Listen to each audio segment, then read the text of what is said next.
of this plan, this temporary plan in the fall. So we're going to go into detail on that tonight.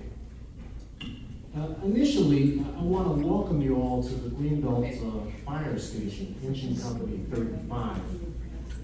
For those of you that have not been here before, this is the home of the Greenbelt Volunteer Fire and Rescue Squad. What started as the Greenbelt Volunteer Rescue Squad in 1946 grew into the Greenbelt Volunteer Fire Department and Rescue Squad in 1955. Today we have a dedicated group of people from various backgrounds who give their time helping those in need. So our volunteers here, along with the career fire staff in the past, responded to nearly 5,000 emergency calls each year.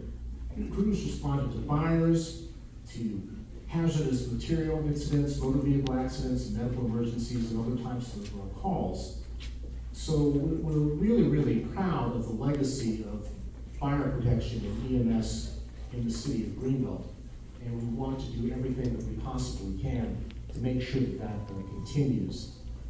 Just in the way of introductions and acknowledgments, I do want to acknowledge the president of the Greenbelt Volunteer Fire and Rescue Squad, Engine Company 35, Greg Figliotti. Greg, are you here?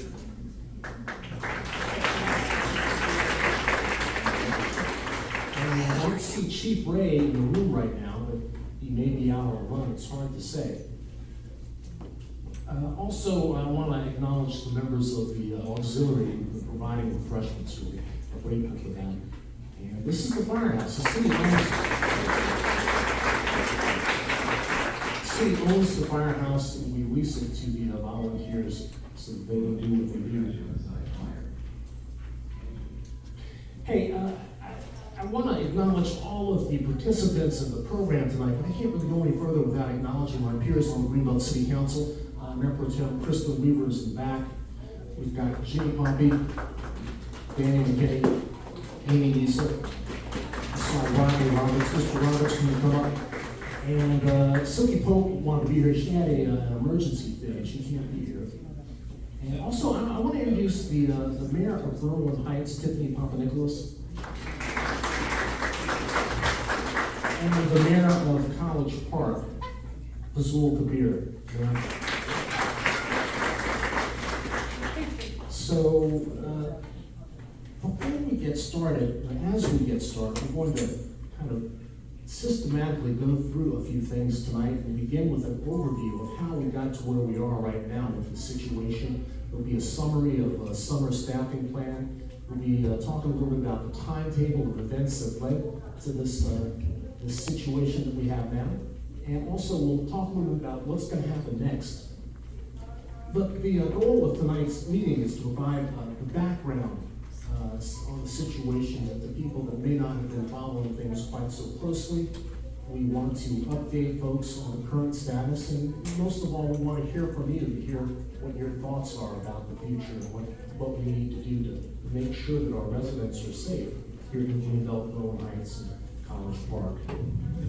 So, as a framing what we'll do tonight, I'd like to actually offer the microphone to the mayor of Berwyn Heights and the mayor of College Park to briefly just talk in a few sentences about how this situation has affected your communities. Mayor Papanikolaos? Go from there. All right. Hello, it's great to be here today. Well, this is not where we expected that we would be 4 months ago, 3 months ago, or even on June 6th when we got letters that said we were losing our staffing. As far as how this has affected Berwyn Heights, our fire department, which is celebrating their 100th anniversary this year, has 5,000 to 6,000 calls every single year. And we cover Greenbelt, Beltsville, Berwyn Heights, College Park, Lanham, wherever we're called for, especially on these accidents on the Beltway and Parkway and Kenilworth Avenue. The response times have gone up, and our station is a little different than Greenbelt, as we only have career staff from 7 a.m. until 3 p.m. Monday through Friday. So we are fully staffed by volunteers in the evenings and weekends. Our volunteers have been amazing. They've been really trying to cover as much as they could.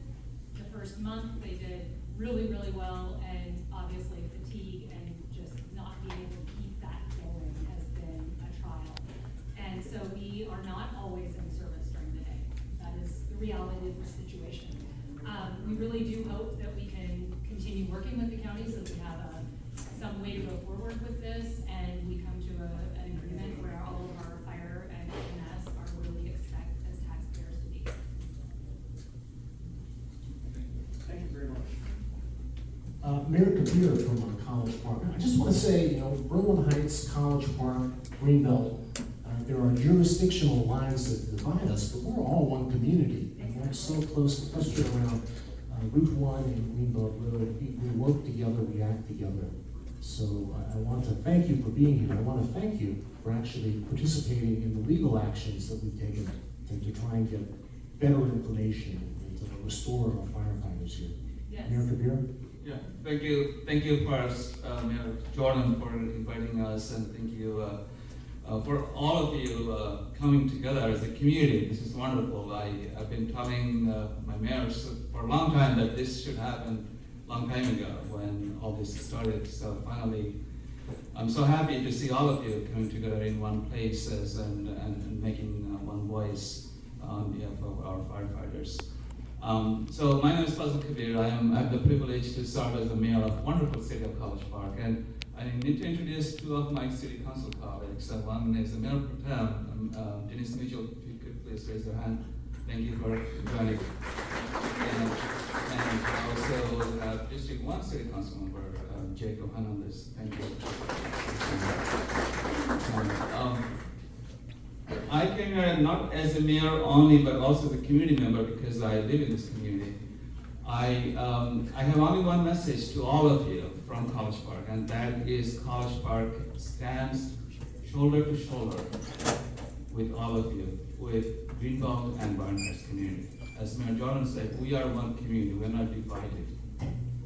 If something happens in Greenbelt or Barnhurst or College Park, it affects all of us. If a fire breaks out, and if it happens in a single family home or in a business, or one of our loved one is in danger, it affects all of us, right? We cannot separate this. And that is why it's so important to talk about the response time and the impact of this loss of services in Greenbelt and Barnhurst. Many years ago, I need to tell you a story from College Park side, and I see that same thing is happening in Greenbelt and Barnhurst. Many years ago, about 15 years ago, and it's not a pretty story. One of our fire stations in College Park, the Branchville Fire Station, all of its career firefighters were taken out. And they never came back. They never came back. And I can see that the same thing is happening in Greenbelt and Barnhurst. And so it is so important that we work together to make sure that the same thing does not happen in Greenbelt and Barnhurst. We have been hearing, even before the firefighters were taken out, there are stories that the days go by when there is no one at the fire stations, in these fire stations, to respond. And after this happened, and we are hearing more horror stories, which is awful. We have been trying our best. We have been trying our best from our side. And we've been telling county exec and the chief Green that please work with us. They need to work with us, and we can come up with a solution. And we are very reasonable people. And please do not tell us that taking out firefighters will change things better. It can only go down in the wrong direction. It's not a rocket science to understand, right? I mean, you don't need a PhD to understand it, that if the firefighters are taken out, things will improve. Things can only go in a downhill. And we have been trying hard. We have been from our city halls, I have been working with the mayors, and they've been working so hard. And thank you, Mayor Jordan, for your leadership. We have been writing, and we have been calling, and and some of you probably do not know, and we've been in the courthouse, the legal actions. But we can only do so much, so that's why we need your help. So please work with us and please raise your voice and attend the meetings like this, write to the county exec and the county reps. And with all your help, we can make it happen. Thank you all for inviting us, and keep up the fight. Thank you. Hey, thank you so much. Well said. They should have been doing that in June. They should have been doing that in So June. that is why we're here tonight, to create a call to action, to bring people together, and just to let people know how we got here. How did we get into this situation? So I'm going to ask City Manager Josue Samaron to come and sort of walk us through a timeline of how we got here.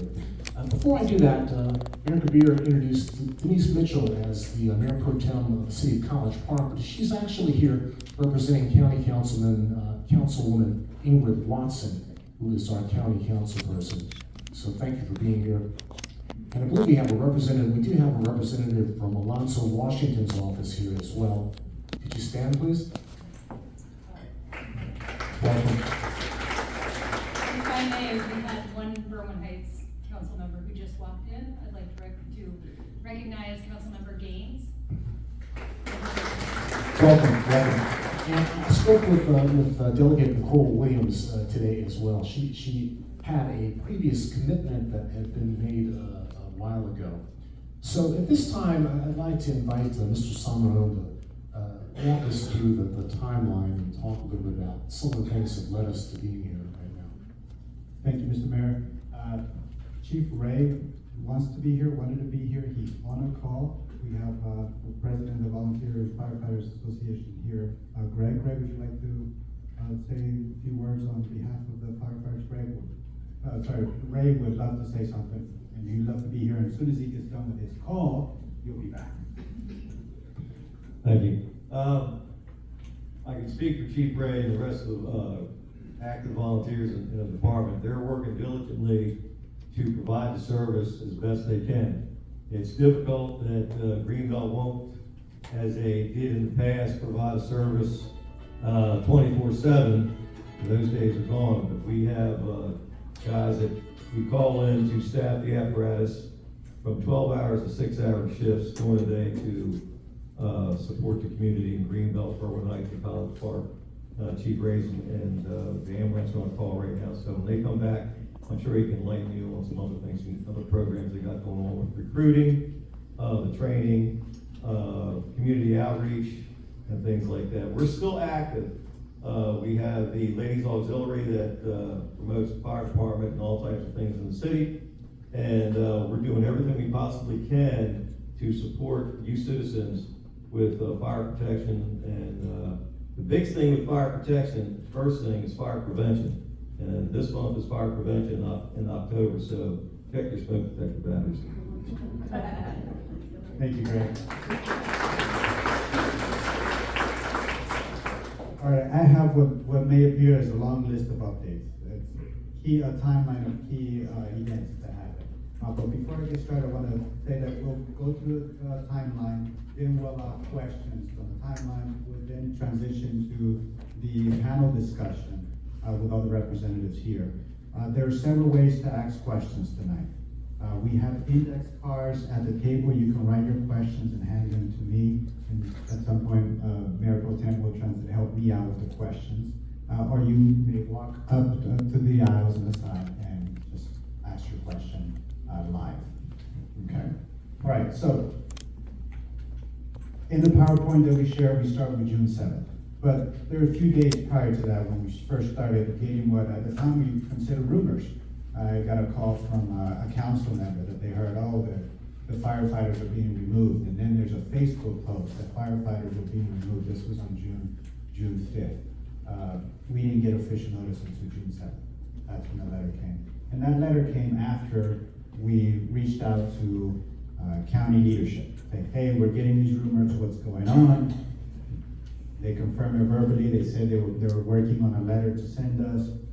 A couple of days went, and then we got the letter. So June 7th, we get official notice that Greenbelt and 3 other municipalities would have career firefighters removed. That was a total of 55 firefighters, 24 from Greenbelt Fire Station, and 6 day work career firefighters from Berwyn Heights. The 24 career firefighters at Greenbelt, that's a 24/7 operation. So that's a significant impact to us. Then June 10th, we requested information from the county. We had a meeting, we requested the raw data, the consultants' reports that they were using to justify the changes as outlined in the summer plan. The purpose of the request was to have an understanding. I recall with the mayor on the call said, hey, if we understand this plan, we would help you sell it. But we didn't understand it. We didn't know where it's coming from, how the decision was made, and we wanted to be included in that decision. To this day, we don't have a complete picture of how the decision came about. We've asked for the raw data. We have not received the raw data. All the reports that we have received and letters we have received are on our website. So if you took a picture of that QR code, we've uploaded all the materials we have on that page.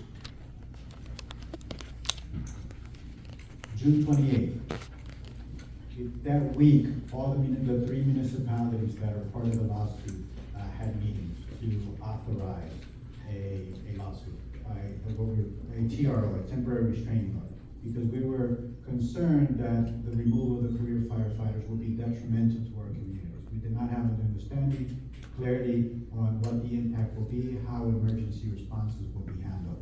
So we were put in a difficult situation to file a lawsuit. It was what our attorney considered unprecedented that 3 communities would partner to sue the county.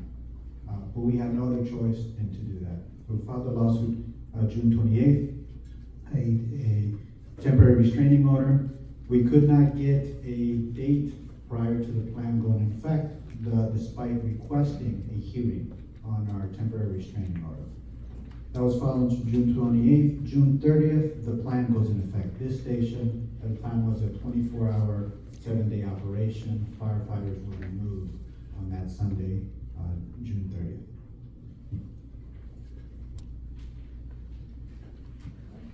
July 1st, this is a Monday, after we, in our press release, we said that we had a misunderstanding on not being granted a hearing. But the back channel conversations were that we were being denied a restraining order, or we were being denied a restraining order submitted, and that we were not going to get a hearing. Judge changed their mind or scheduled a hearing. So July 1st, we get a hearing. So we had a hearing where we provided, the county fire chief provided testimony and submitted their information. We had our official hearing, and the judge made a decision there that the plaintiffs we were not granted our temporary restraining order, and that the summer staffing plan as proposed by the fire chief would move forward. July 15th, we get the official written notice of the denying the motion for injunctive relief. It formally outlined why we didn't meet the statute or the standards to grant a temporary restraining order, and the judge indicated that the matter will proceed in the normal course and the staffing changes will remain in effect until pending further legal proceedings. And that's where we currently are. We're still in legal proceeding. July 28th, the county filed a motion to dismiss the case. And so it submitted a memorandum stating that we have no stand, that it was not an issue for us to weigh in, and that it should be dismissed. August 6th, we filed an amended complaint. One of the items that came up during the hearing is why volunteer firefighters were not included in our initial complaint. That if the firefighters were expected to pick up additional work, why they were included. There was no requirement to include it expressed to us, but we thought, let's check all the boxes and include the career firefighters as part of the lawsuit. So we amended that complaint and filed the amended complaint on August 6th. On August 12th, we filed an opposition to the motion to dismiss. The plaintiff, we filed an opposition to the county's motion to dismiss the amended complaint. We submitted a memorandum in opposition to what had been submitted, essentially we were opposing the county's action to dismiss the case. And that was necessary for us to do so, because if we missed that filing, the judge would have discretion to dismiss the case based on that motion. A couple of days ago, September 10th, the county filed a motion to dismiss the amended complaint. This was a surprise to me. We had not had any additional conversations with the county, and this was their latest communication. We have been, in various emails, they had indicated that we would get a bi-weekly letter, such as the letter that was shared today by Public Information Officer Belvedere. It had been several weeks since we received any communication from the county. This was the latest communication. So we received another motion to dismiss the case. And that brings us to today. We're here. Yeah, we're here. Thank you for that summary. Thank you for that timeline. We don't want to be here. We don't want to be in litigation with Prince George's County. We don't want to partner with our sister municipalities to get this done. But for us, for your city council, for everybody in this room, it's about health and safety. The difference in response time of a minute is the difference between life and death for one of our residents.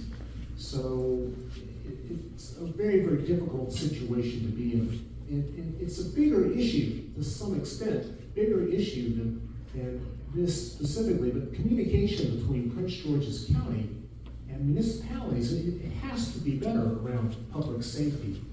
To have something like, to have all of our career firefighters pulled with less than 30 days notice, just puts us in a position where we can't respond appropriately. We have resources, we work with our neighbors very closely, but we're placed in this situation where we're doing everything that we possibly can to move the ball ahead, to get the firefighters back, to actually have a dialogue, to participate in a plan like this by the county. There needs to be input well beyond 30 days. Arguably, on the budgetary side, the county could have made some different decisions. There's a shortage of firefighters in Prince George's County, and I'm told that they are 261 firefighters short. Now, in county council's budget, an additional allotment was made to provide for 150 new firefighters. But someone can't just become a firefighter in 1 month or 6 months. They have to go through training, they have to practice, so it can take up to a year before a firefighter is ready to ride the apparatus. So I wish that Chief Ray was here right now, but Greg, as president of the company, can you talk a little bit about the history and the number of firefighters and your perception of how this happened?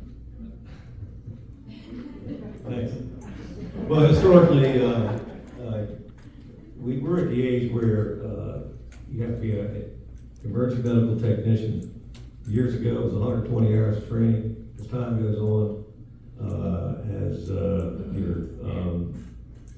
the calls come in, the volume of calls increase, and we see different situations out there on the street. The training goes up from 120 to 140 to 160 hours to be certified in the state of Maryland to be an EMT. You have to be an EMT first before you're able to ride on the fire truck. So you can ride on an ambulance, but you need to be an EMT to get on the fire trucks. And after that, you go through training, firefighter 1 training, and you continue to go on. That takes a considerable amount of time and a considerable amount of dedication for individuals that have a life outside of the volunteer fire department.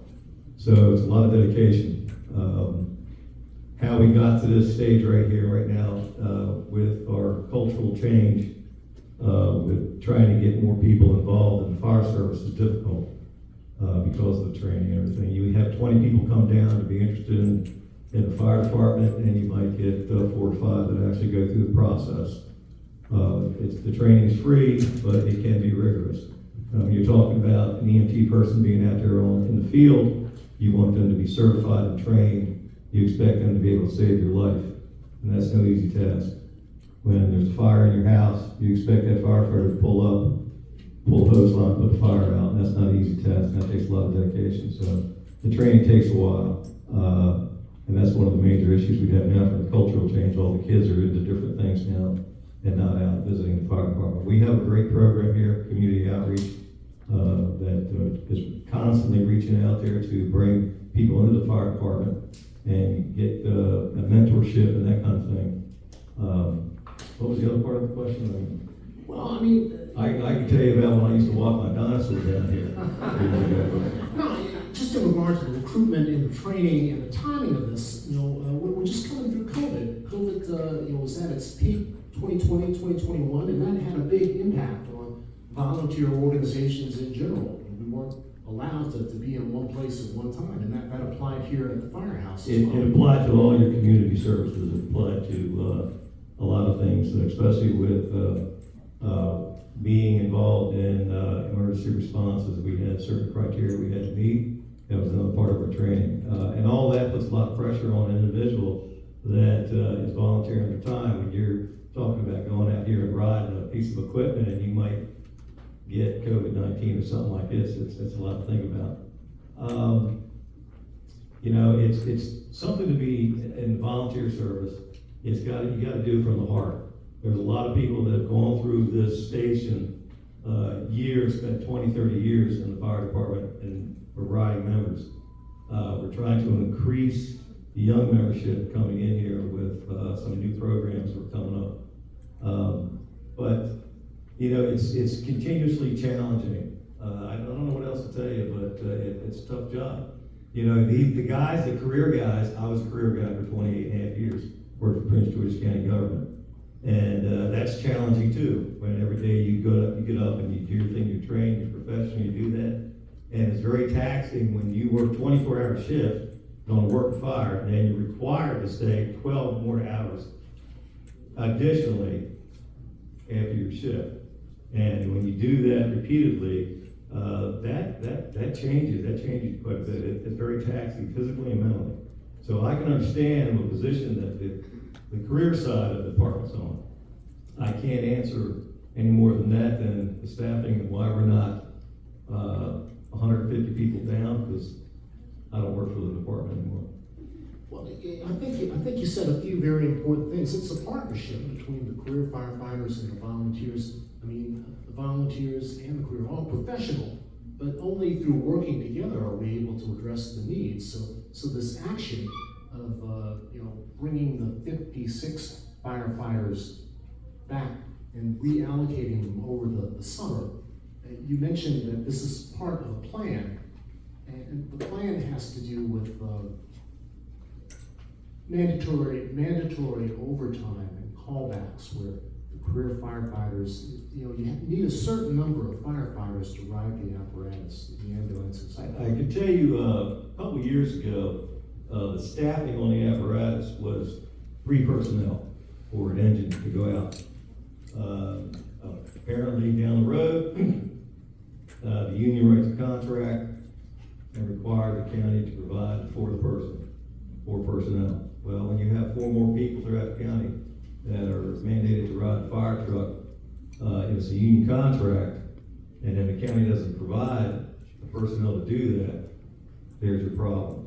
Okay, that's where your personnel get maxed out. I can tell you this, that the volunteer fire department, the volunteers in Prince George's County get along pretty well with the career side of the house, and they're doing everything they possibly can to work along with them. The guys that were recently here, like Station 35, and worked well, we got along great. It's a shame they're gone. But I think because of the contract negotiations that went through with Local 1619, and the part of the contract that wasn't fulfilled by the county government lies on the responsibility of the administration.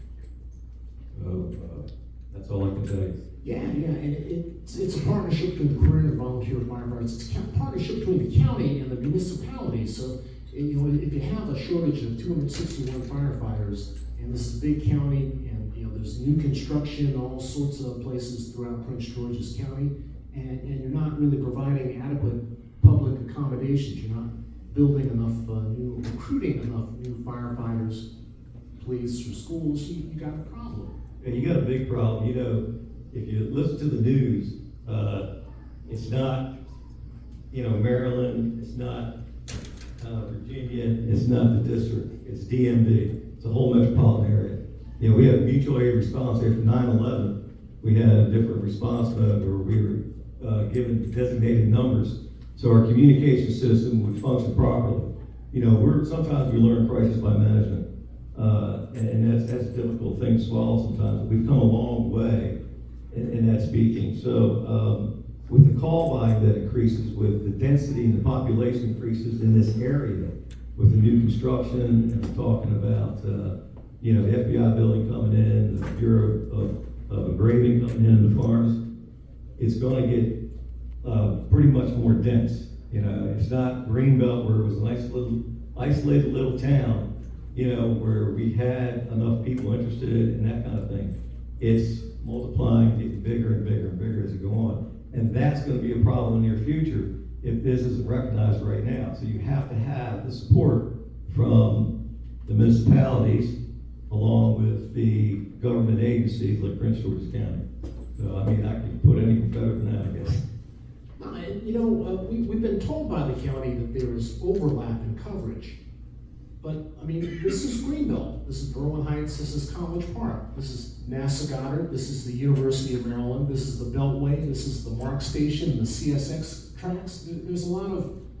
There are a lot of hazardous things. There's the potential for, you know, there's a lot of assets here that we have to protect. So there's a good reason for any overlap, and one of the reasons we have overlap is because we pay for it.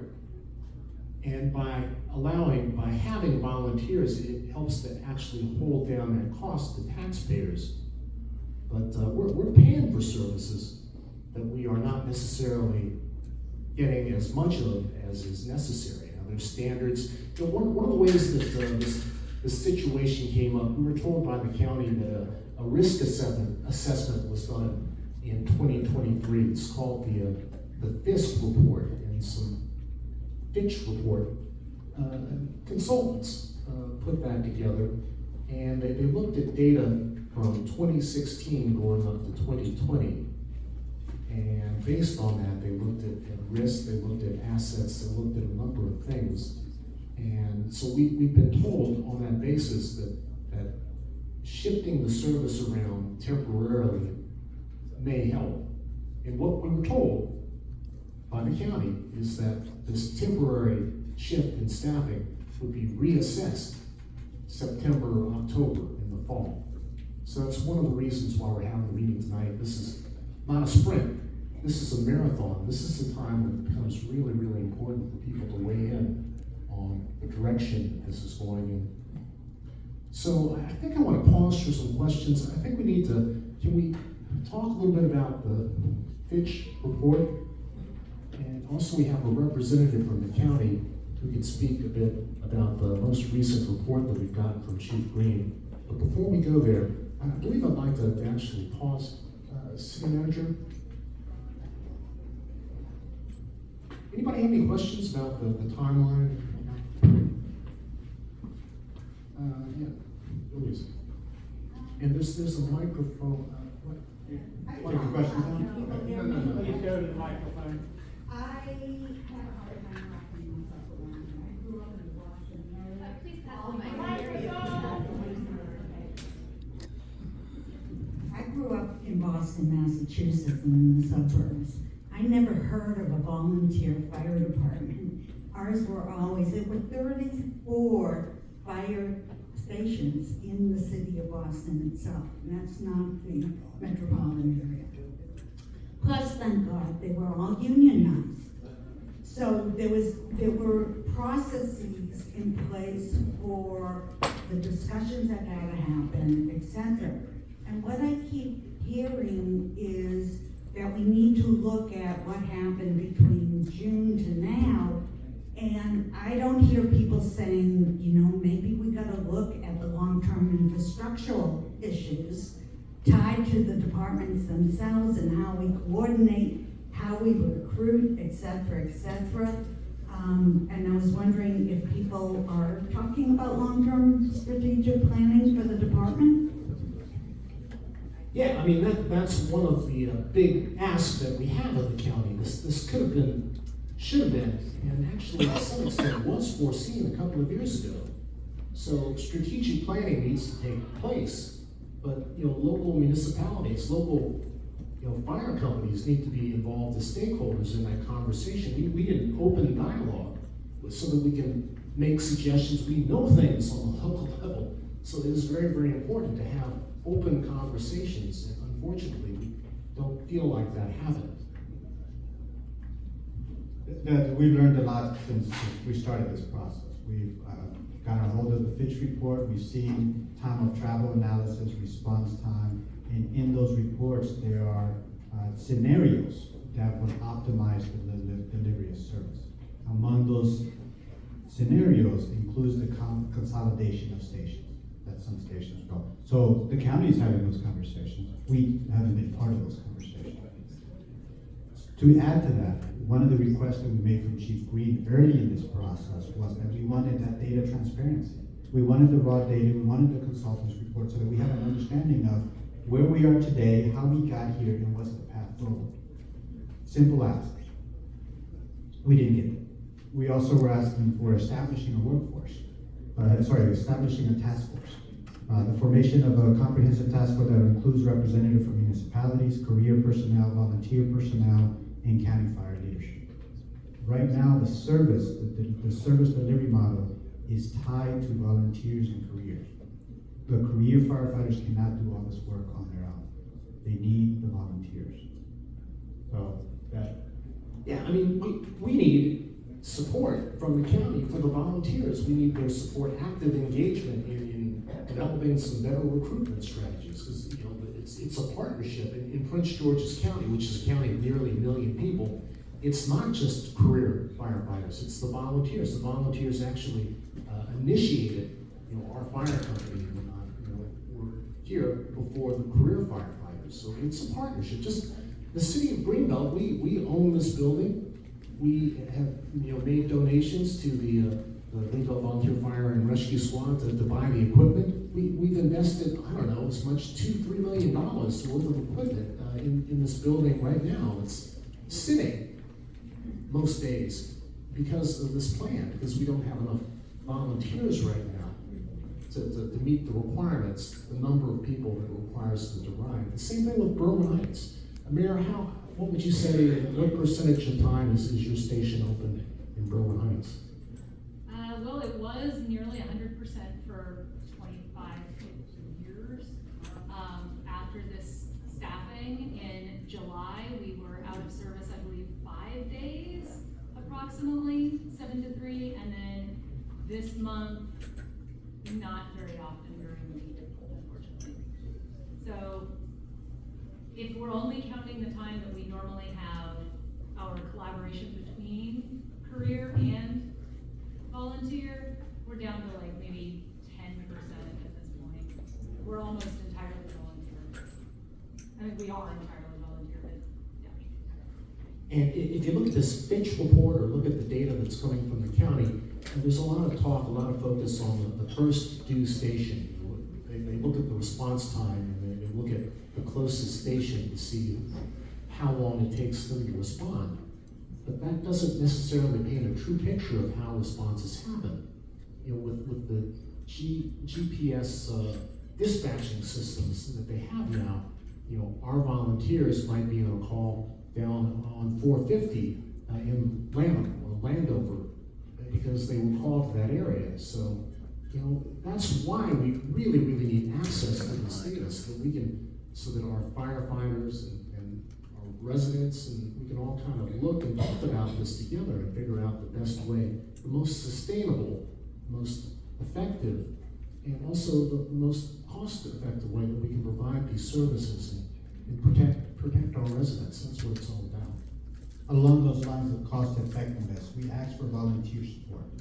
We ask for enhanced support and incentives for volunteer firefighters, recognizing their invaluable contribution. We can't put a price on the time and commitment they put in our local community. And here, Greenbelt, Berwyn Heights, College Park, everywhere else where they're served. So we ask for volunteer support. We acknowledge the limitations of filling extensive coverage gaps. We're hearing from Berwyn Heights Mayor. We have a station that went years providing 100% coverage and can't deliver that same coverage now. Same thing for Greenbelt, and that's happening across the county. We also requested support for automatic external defibrillators, CPR trainings for the community. We did not get a response to that. The city council was very proactive in authorizing funding for the procurement of AEDs for police stations in our community. So we have a co-op, we have it in all municipal facilities, and now we have 4 on shift in the police vehicles. I want to acknowledge the Greenbelt News Review. They have an excellent story of how our police officers are responding to medical calls.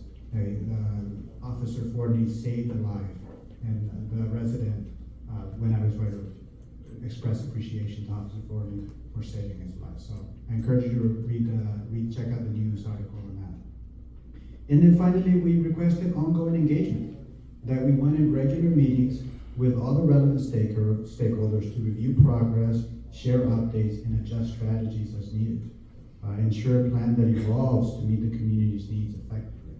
That's specifically in response to asking for at minimum an advanced life support unit here at the station. Nation County did not commit to offering a unit initially. Then they offered a unit from 11 a.m. to 11 p.m. And finally we settled for having a unit here from 7 a.m. to 11 p.m.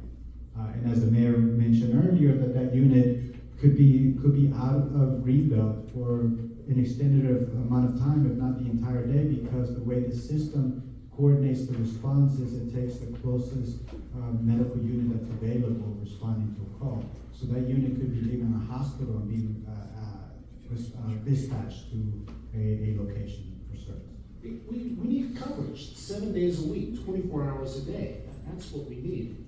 More than 90% of the calls that come in to the fire department to be dispatched, they are EMS calls. They're not fires. They're people with heart attacks or injuries, accidents on the beltway, so many things. So we need 24/7 coverage. We'll take some questions. We'll pivot at some point very soon to allow Mr. Doubleday from the county to provide us with an update and some information. So one of the reasons I came tonight was because I heard that the fire chief from Prince George's County is going to be here, Tiffany Green, I believe it is. It doesn't look like she is here. No, we invited her. And she didn't. Mr. Doubleday is here. Yes, but I'm very grateful for Mr. Doubleday, but he's not Tiffany Green. So I think that's one thing that we as the community need to say, that we are really offended that she's not come and she's refused our request. The next thing is, I understand that Beltsville also is to have all of their firefighters taken away, and they did something that prevented it. So have you talked with Beltsville about how they did it? Yes, we have talked with Beltsville. I was talking to Tom Noga over at a meeting just yesterday, so we're aware. So what was it they did? Well, they did a number of things. It's just a different situation, and I would rather. I think there was some challenges with the facility, and the rationale for them pulling the career firefighters had something to do with the facility itself. I'm also aware it hasn't been so long since they sort of pulled the career firefighters out of Branchville, and I was very aware of the discussions there and the back and forth. So. It almost seems as though there's a trend or something where the career firefighters, or the county specifically, seems to just not be looking at the volunteers as the valuable asset that they are. Right. So I was very, very happy to write a letter, and my first one will be about Tiffany Green. But the other thing is, I would need a little bit of help in figuring out what it is that we should write. So I think if the city could help us with doing that, I'm sure that the city would do it. So I really request that we get some help in doing that, so that we can notify them that we're not pleased with this situation. Certainly. Ms. Liesel, Yeah. Councilman. Hi, Amy Liesel.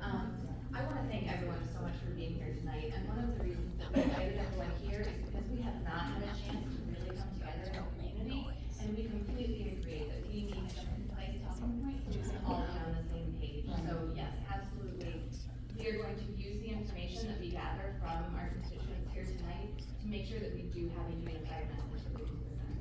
And finally, what's the chances of, I know right now for the 2025 budget, there's no way that we could pay for more firefighters, but is the long-term situation is that we say to help the county and we develop our own fire department with all of our own free firefighters and not deal with this anymore? Well, I mean, that's a scenario, and we plan to talk just a little bit about that, about some different options that are out there. But we'll take a few more questions, but I really do want to make sure to allow Mr. Doubleday to present his information. Please, and if you could just state your name, Councilmember Gaines, Rowan. One question I kind of hopped up. I don't know if I've asked it before, and I'm familiar, obviously, with the situation from sitting on the town council. They said we've taken 54 career firefighters. But where did they go? Have they told us? Have they kind of explained the reasoning as to why they? Because I remember hearing any of that. I just heard that they just don't. There was no real. They didn't say they needed them here or they need, any of that. It's just taken. Yeah, what we were told was they were being temporarily reassigned to fill gaps so that some of the career firefighters that had a tremendous amount of overtime could have a summer vacation. So we've not received any updates about exactly how long the assignments were, but we were told that they were temporary. So it's 251 firefighters short in the county. And this is one of the reasons that we need so much transparency from the county, because we shouldn't have to. So right now, 32 firefighters came out in July. 40 more will graduate by the end of the year. And we are 251 short. So clearly this has been a very large problem for a very long time. It will continue to be a very large problem. And the 54 firefighters, they just went to other stations, so that those mandatory callbacks, which were discussed earlier, that means you're 24 hours on, and if you don't have someone to relieve you for the next shift, they can automatically say, nope, you don't go home, you work 12 more hours. And I want everyone here to imagine sitting at your desk for 24 hours, and then being told that because your replacement wasn't coming in, you had to stay working under 12. And these are people we're trusting with our health, our safety, our lives, our homes, our buildings. Well, that's true. Well, they don't. Councilmember Roberts has a really good point. Extremely hard. So the mandatory callbacks for the career firefighters, if they are on at a station at the end of their shift, if there are not enough firefighters or EMS personnel to demand the equipment in the next shift, they have to stay over. They call that a mandatory callback. Mr. Doubleday, would you like to speak on that a bit? Yeah, sure. So I'll back it up a few years during COVID. We were restricted from hiring. Every department across the nation was struggling to get people through training. So keep in mind, we lose about 40 firefighters every year to attrition from retirement or choosing on a career field. A lot of that happened during COVID. So we continue to hire every year, but just not to the amount of folks that we were losing. So now we're placed in a position where our staffing needs increased, our staffing complement on several different types of fire trucks increased. We had to move into additional stations and staff those as well. So our career complement was short 255 personnel. So for the last 3 years, our firefighters have not been able to go home. And it's not just a summer vacation thing. This is a peak leave season, as we call it, but as you all take your trips, they do too, but we're short 251 vacancies throughout our department, which averages about 70 people per shift that we're on. So for the folks that wanted to sign up for overtime, those spots were available. The callback mandatories fell into a position where you couldn't go home. You were called on your day off. We're all essential employees, and you're called on your day off and said, you need to report to work right now. You need to report to work tomorrow morning. So we have to mandate that all of our positions are filled. It's not safe for firefighters or apparatus to be understaffed. We'll never put a unit out of service. We'll never put a fire truck understaffed. So we are mandated to fill every vacancy. So there is where the overtime came in. So I can kind of share some numbers with you. So from this same time period from last year, from June 30th of 2023 to August 31st, 2023, our firefighters worked 13,903 hours of mandatory overtime. So as the young lady said, imagine not going home, imagine not having a life, not being able to spend a day with your family because you were mandated to come to work. Okay, since this temporary reallocation of personnel occurred, and this year we went from 3,903 hours of mandatory overtime last year to 2,614 hours. That's over an 81% decrease in mandatory overtime. Our fear was for the health and safety of our firefighters. We had firefighters that were going to go elsewhere and go to work. We were placed in a position where we had to look out for the health and safety of our firefighters and to come up with a plan that we can service our community. We were able to do that. The plan so far, our standard of response time is 8 minutes for the first unit to get on the scene. And we're at 7 minutes across the board on just about all the jurisdictions, all the affected municipalities. So the plan is working, the response time gap is minimal, as the mayor said, a minute is a minute, but for us, our 8-minute standard is our 8-minute standard.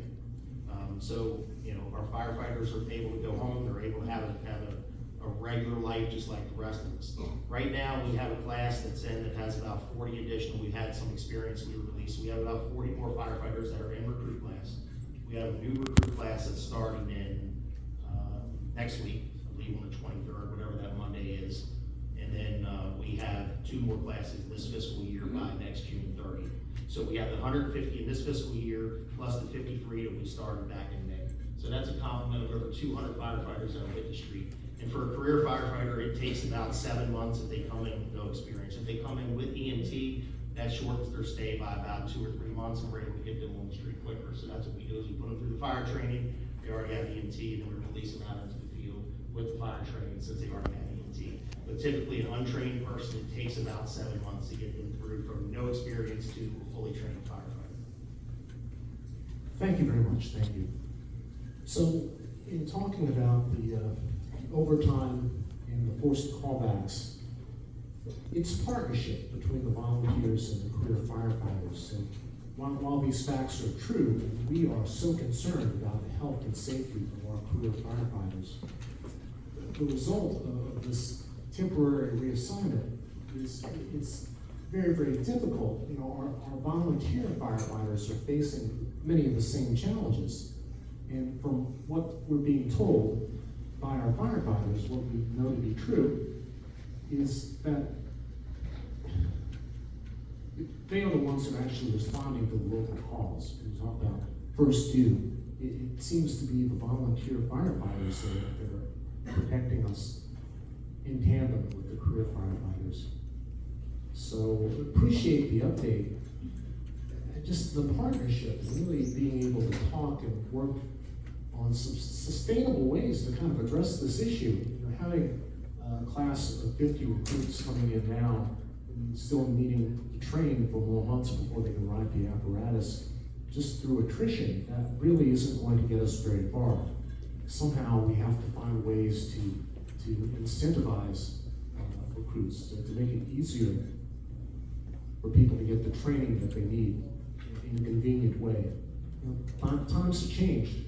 It is a challenge to hire firefighters. We go through a very similar background investigation in the police department. I'm sure the community appreciates that, and know that when firefighters show up, whether they are career or volunteer, they've been through that full background process, that you can trust them with their children, because there aren't many other careers in the world where you can walk into someone's home and they hand you their belongings and they hand you their child. Okay, so firefighters are a very trusted position. We're proud of our process of ensuring that we're putting the best individuals on the street at every recruit class or at every volunteer station. That's so important. So important. You know, this Fitch report that the consultants put together, in reading through that carefully, sometimes I have insomnia. I can use a little help getting sleep. It's a long report. It's like 267 pages, not really attachments. But one thing that jumped out at me is the data that was being used for most of the report was 2016 to 2020, and to base decisions on that data set and not include what's going on right now just seems short-sighted and calls into question the accuracy of some of the recommendations. I'm trying to say this tactfully, but we've been pouring through the pitch report, looking at it very carefully. We just really need to have access to raw data. We want data transparency. We want ongoing engagement. And we want support for the volunteers. It's a partnership in Prince George's County. That's worked for many years. So I personally see no reason for us not to continue down the path as it is right now. Cities like Berwyn Heights and Greenbelt, Branchville, College Park, Riverdale Park, that there's equipment that municipalities have invested in over the years with our taxpayer dollars, and it's just sitting there. So we have to find a way to kind of work together. Please, Mr. Mayor, we had the panel discussion. There were items we wanted to discuss, which were a discussion that residents want to hear is what's next? What's the mobilization efforts? How do we bring back our career firefighters? And how do we restore that standard of care? We had a great response time. How do we get back there? So, you want to do the review panel, the things around the Council? James William Thompson, I'm a former county police dispatcher and a municipal police officer, so I have firsthand experience on the importance of response times and proper allocation of personnel, equipment, and apparatus. My question for the county: how many firefighters were removed from the fire stations closest to the homes of County Executive Alsobrook and Fire Chief And her mom. Why?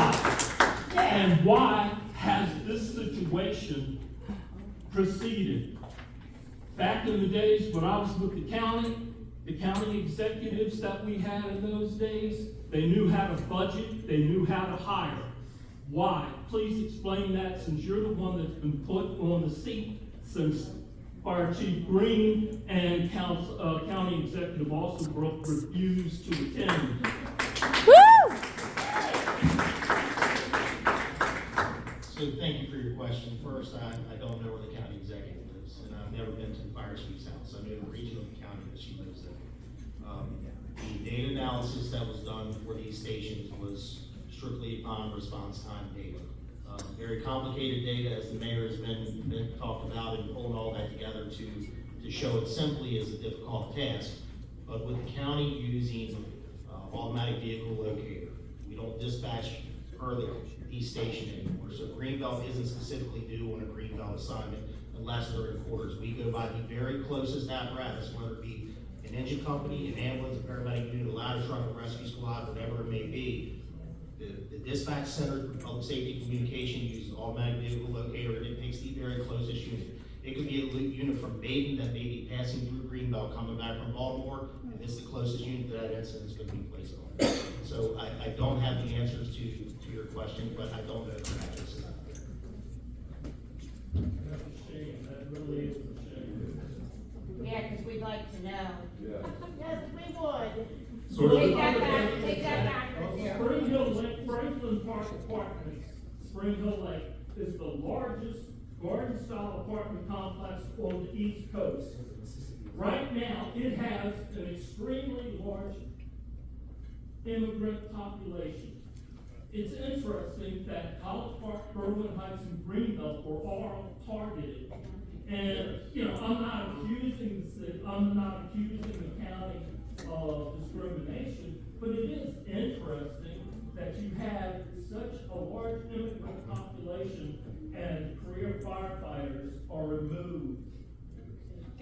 Let's allow everybody to chance. Yeah, I just as a corollary with that, one of my questions, by the way, I used to be an EMT here about 30 years ago, and I was astounded by how many of the calls some of the volunteers went on, it was over 1,000 that some volunteers went on. Also, just as a slight aside, but still has something bearing on this. Some of the volunteers here were professionals in other places. And we had several that were professionals in DC and would come here and volunteer. And they'd run hundreds of calls all the time. They'd basically live at the station, and then, you know, whenever they had a call, they'd just go out. Now, one of the things that the county did a while back, I remember there was some brouhaha about people who would volunteer in Montgomery County and be professionals in Prince George's and vice versa. And when they ran calls in the county where they were volunteers on, they got portions of money put into their retirement account. And for some reason, I mean, it was a very small amount, like about $1 an hour or $1 a run, something like that. But the county personnel, the county politicians were like, these people are double dipping. And I'm like, you're getting a professional firefighter with thousands of hours of experience for $1 an hour. You know, let's let if somebody is a professional in another area and they can be a volunteer here in Prince George's, let them be a volunteer for $1 an hour. Let them get more retirement money. But the main question I want to ask is, it seems that a great deal of personnel were removed from a small cluster of stations. And we've got all this buildup along Route 1. We've got all, you know, the Greenbelt station that's been built. We've got so much new construction around here. I can't see how it would have been justified to take this cluster of stations that is so close together and remove so many personnel from them. I mean, I don't know, maybe there's something that artificial intelligence can tell you to do with all the units, but frankly, it sure doesn't make sense to me as a human being. So that's one of my questions. And the other thing is, I understand that there's more requirements for volunteers, you know, more hoops that they have to jump through, more things they have to do, not just the hours to get certified, qualified, but more things they have to do in order to be volunteers. How can that be eased up a little bit? Thank you. Thank you, thank you. Mr. Dole, So, your question about the volunteer application process, we know it takes time. Some of that is dependent upon if you were to want to volunteer today, your ability to make appointments as their for your physical, for your background investigation, for your fingerprints. The process is delayed, but it's effective. The delay can sometimes be on both sides.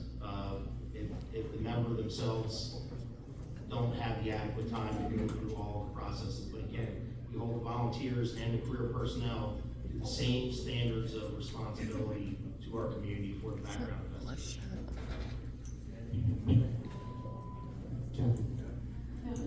Kathy Barcelona in Greenbelt. I attended the Oakville meeting, volunteer department back, I think, at beginning of May. And there's a lack of transparency that I hear that happened here. They had a report done that I think was finished in January. I haven't looked at it at home. I didn't bring it, but the people at Beltsville were asking for that report repeatedly, but Chief Green received it, whether to receive the report. And they kept asking for it from March on. They didn't get it until May. And my one question I have is did they receive the funding for that building for the rehabs that were needed? Would be reasonable for what they needed to do to maintain that fire department. So that's one that we're going to be needing. Also, I feel with your engraving coming in and the FBI building, we're going to need these fire departments. And one of the things that I overall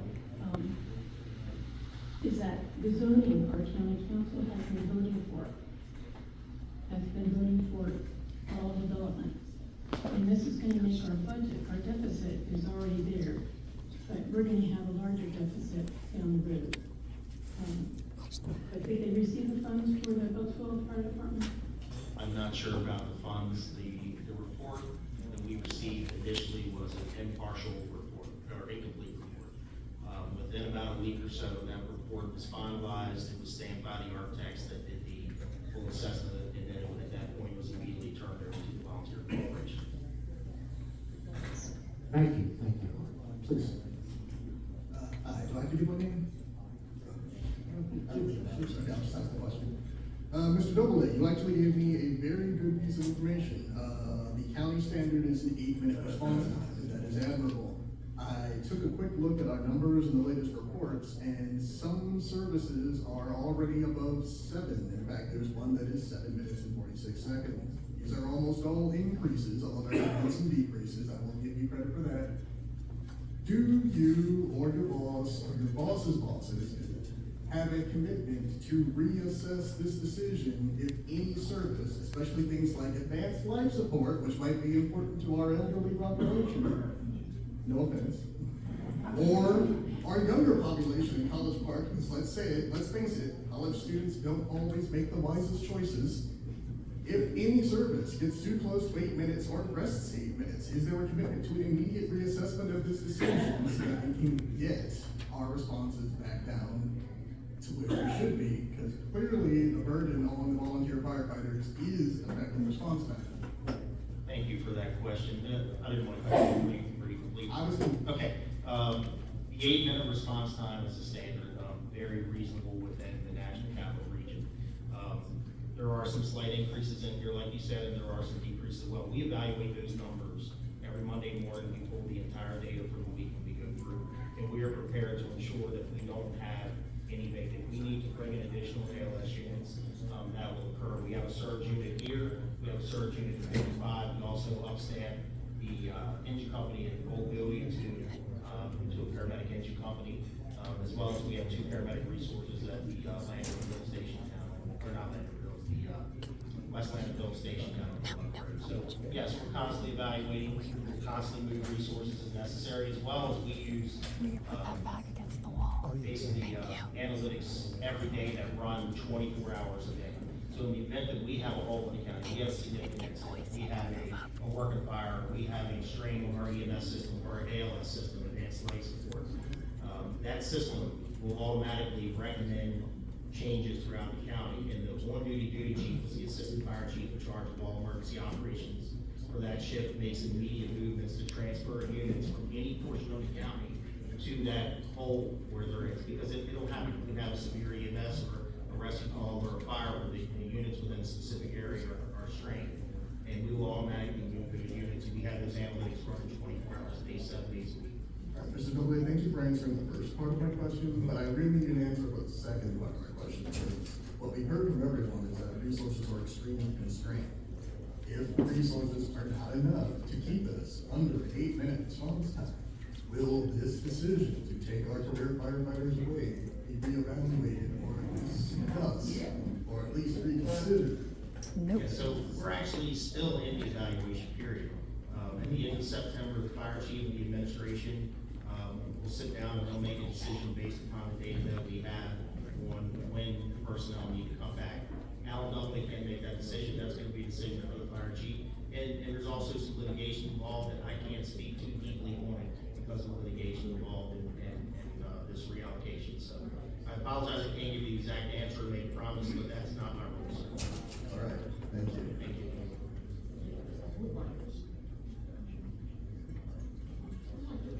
Pressure on the question that just in terms of the reevaluation.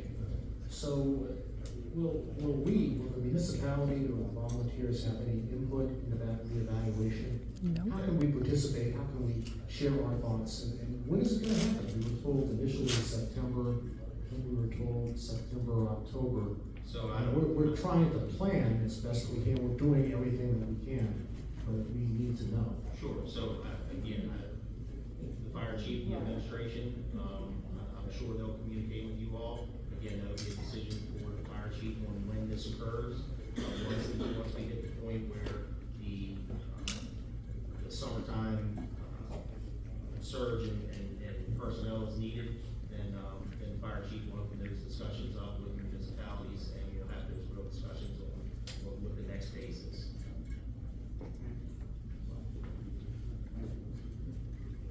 Hey, my like to acknowledge County Councilperson Eric Wilson. Welcome, Mr. Wilson. Thank you, thanks for holding it.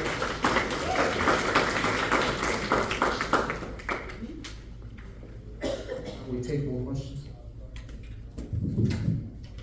Thank you. Still waiting for an answer to a question I asked before the meeting began. I don't know what AED training is, but I'm hopeful we can answer that before the night's over. With all appropriate respect for Denise Mitchell's presence here tonight, she should be here as a resident and member of College Park Council, not representing Ingrid Watson. If Eric could make it, Ingrid could have made it. Or if she could not for some reason, why since early June when this publicly became an issue, has she not reported in public session to Greenbelt Council on what she's doing about this question and what the county council is doing about this question? And I jumped up when I heard partnership expressed by our mayor for the second or third time tonight. Life is a partnership, and we all want to have good relations with everybody we deal with. Hopefully, we want to do that. But sometimes you have to go beyond the partnership and good relations when things are at a crunch. And so I would have a question for the three mayors here tonight and members of our council and their councils. In addition to the litigation we're engaging in court, I don't fully understand that status, notwithstanding the time I presented, but why don't the mayors and as many members of their councils respectively, and them rallying as many residents of these affected communities, show up in Largo at a regular meeting of county council and in public comment demand of the whole of the county council what they're doing about the budget for the fire department at large and how they're responding to the needs of the communities affected by the loss of people. So that's my question for the three mayors and members of council at the dais or scattered about the audience tonight. Let's go to Largo and a county council meeting. As you probably know, Mr. Orleans, the county budget was actually passed before this action was taken. So the mayors at this table and our respective city councils have been very, very active doing any number of activities, lobbying, working with the county council, working with our delegates from other districts, senators, county council people. So throughout the past 3 months, there's been extensive efforts, many hours of work behind the scenes. So it's a marathon, it's not a sprint. Now's the time to really up the community engagement so we can make sure that this reevaluation happens and make sure that we have input into how these decisions are made. What a joke. Mayors, would you like to make a comment about what Ms. Mitchell or Mr. Olson would like to make a comment? I would definitely like to just say that the cooperation that we've had as the three municipalities sitting up here has been fantastic. We've all been behind the scenes calling, as Mayor Jordan said, senators, congressmen, county council members. We've been reaching out to our volunteer fire departments ourselves. The fact is the budget was passed, this decision was made. We truly believe, at least I can speak for Berwyn Heights, we truly believed that a decision, a good decision with the municipalities could be made. We did not ever believe that we would be sitting in this position. We thought, okay, we'll present our side, we'll come to some agreement that will be good for everyone. Instead, we've been met with crickets. Yeah. Thank you for the opportunity. I also want to say that there's been a frustration on our side, and the mayors will agree with me. We have reached out to Chief Green and her office, and she met us once, but we asked her quite a few things to do, to take some actions. Some of the things the city manager actually mentioned, for example, to form a task force and she actually agreed on something, and that never happened. I personally asked her to have a public meeting like this organized from her office, and that never happened. And today we're having this meeting, and we invited her, and she is not here. This is very frustrating. I hope you'll convey a message. And this is something she has to answer to the community, because this problem, this challenge that we are facing now, it came from her office, and this is her leadership that needs to come forward and come to the community to talk about it. And unfortunately, she's totally absent, and this is very frustrating. We do not know, and she promised us also that from October, some change will happen, but we don't know exactly what will happen.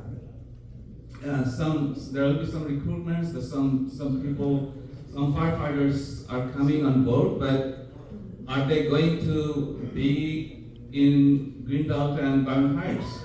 We do not know. So there hasn't been any words on our part. So all I am saying that we need to continue this kind of messaging in publicly, because we've been trying in private a lot. But we've also been to the court system, right? We have been to the litigation, but that also not really, the county is shutting us down, unfortunately. And all I'm asking to have more noise, to make more noise. And I actually recognize Karen, right, from Bellsville, and I applaud her leadership. Thank you. And you have done a fantastic job in getting the community, Bellsville community together and make some noise. And we could probably talk with you of what we should be doing together. And I'm actually looking forward to listening to you. and as a community, it's not only us, as a whole, I think we need to take some good action. Thank you. Yeah, and I'm not going to allow our county council person, Ingrid Watson, to be thrown under the bus. She wanted to be here very, very much. She has been working very hard, as is the case with Senator Alonzo Washington and Nicole Williams, our delegation. I convened a meeting of 9 different mayors in Prince George's County, the other mayors of the other jurisdictions, and they are following this very, very closely. So the fact that only 3 of us are participating in this legal action does not mean that other municipalities, our sister municipalities, are not in lockstep with us. I want to acknowledge Denise Mitchell. Thank you, Mayor Jordan, and to Mr. Orleans. Yes, I wear 3 hats this evening. I am a long-term resident of College Park, almost 50 years. I am on the city council, but tonight I'm here representing Councilmember Ingrid Watson. She did have a prior commitment, but I do want to convey this thought that she has been working diligently with the city of Greenbelt as well as Bowie with the concerns about the fire department, and she will continue to do so to hopefully have a resolution to this situation. So I wanted just to convey that, but I also want to allow the other residents here of Greenbelt and Beltsville to air their concerns so everyone is heard. Thank you. Let's continue on with questions. What time is it right now? 7:52. What time would you like to wrap up? By 8:30. 8:30. You spoke already. Mr. Roberts, please. Just what I wanted to point out is that the county is giving us this 8-minute number that they want us to accept. 8 minutes they think is a good number for them to respond. Well, heretofore, I just walked over and talked to Greg, our response time when we had a full complement of firefighters and rescue people was 6 minutes. So why should we accept 8 minutes? That's a regression, and we should not accept it. We want 6 minutes or less, not 6 minutes or more. And don't allow the county to do this to us, to accept less and less service. Thank you, Mr. Roberts. You're on point. Melissa. Hi, my name is Melissa Ann Ehrenreich. I live here in Greenbelt, Maryland. I started a residents petition to rally neighbors to sort of speak out and honestly just reinforce the city's plan and call for productive discussion between all parties.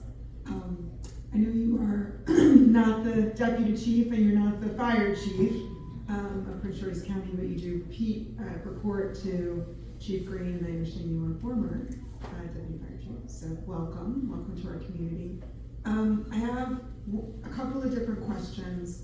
One as neighbors, and I think we all are kind of digging into these numbers and to our own experiences.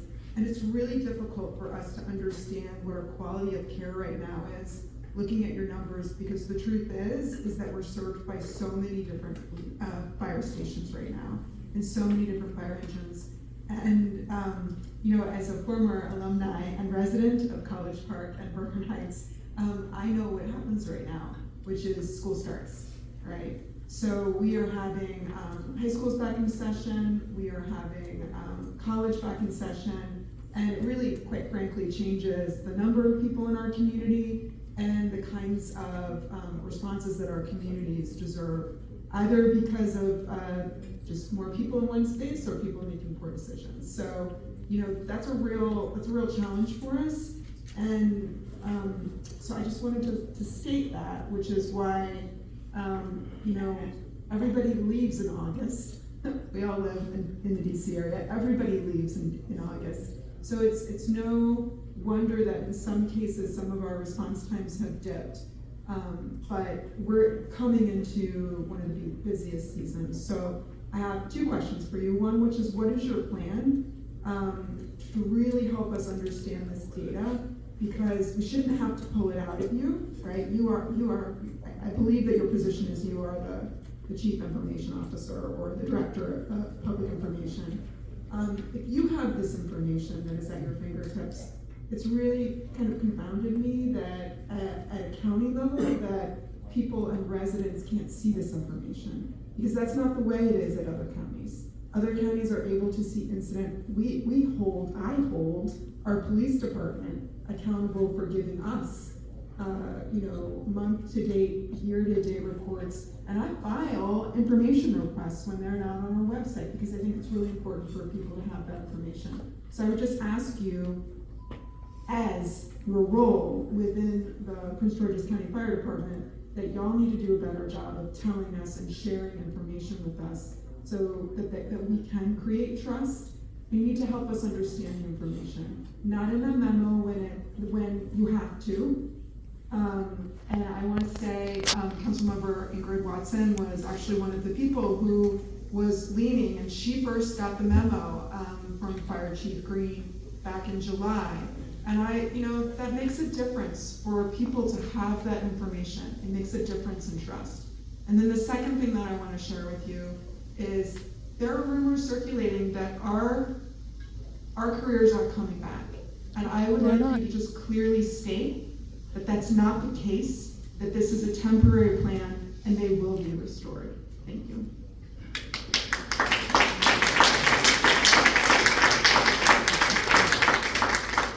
Thank you for your questions. First, yes, I am the Public Information Director and Chief Communication Officer. I am not the keeper of the data. We have data analysts. It is a very complex scenario to pull data for those that are numbers folks in the room. I am not so much. I can report on the data, but I can't pull the data. That is not my strong suit. So we do have a process of the freedom of information request when folks need it, and then that specific data based on that specific request is then pulled and calculated and disseminated. But I am not that person to pull the data. I can only report. But as a county, yes. How can you provide all of us in the county with that information on a regular cadence as other county police fire departments do? I guess that's my question. Right. That's a great ask, but it's a lot of data to have at your fingertips. It's your job. Thank you. Talk to me afterwards before we leave, and we'll talk about a plan moving forward on what you'd like to see. I don't have the data at my fingertips. We have an entire team of analysts that pull all that information. You as should. well as the Office of Law and the You knew Technology you were Services coming. for Freedom of Information. Thank you. We've been waiting since June for the information. The second question was, as part of yours, I'm sorry, I didn't write The that down. second question was when are they coming? Oh, okay. The big one. Again, no disrespect, I didn't answer that earlier. That's going to be a decision for the fire chief and the administration, as well as there's some litigation associated with this. So that's going to be a decision made at the fire chief's level should be also qualified.